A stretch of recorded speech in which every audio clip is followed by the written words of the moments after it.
Hey everybody, Susan here at Pumpkin Hill Stampers. I have DSP sketch number 37 for you today.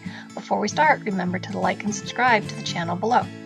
Okay, so we're playing with Zoo Crew DSP and I've paired it with Pumpkin Pie, Basic White, and Basic Black. So we're going to do a little monochrome fun here on the project today.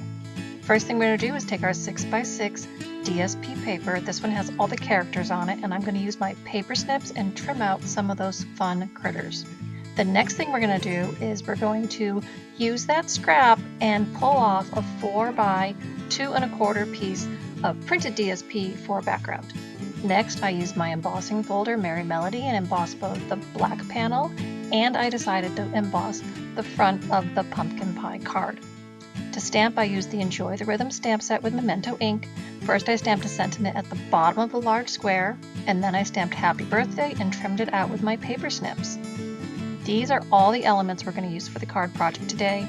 Nice and simple, and remember you can get the full tutorial with the products, the measurements, and how I cut the papers on my mini tutorials just by subscribing to that special email subscription.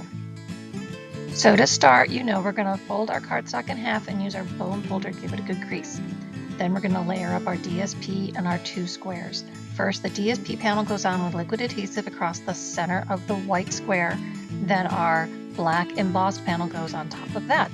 Next, we're going to add our critters. I put them all on dimensionals, and then I created a scene of a little party band going on for Happy Birthday. Then with my liquid adhesive again, I'm going to add that panel to the front of the card to finish it off.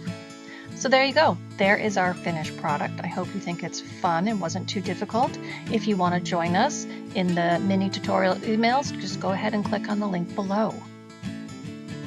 Thanks for joining me today. Remember, subscribe here or join my newsletter that comes out every Monday. Glad you're stamping with me and enjoying the cards, and we'll stamp again real soon.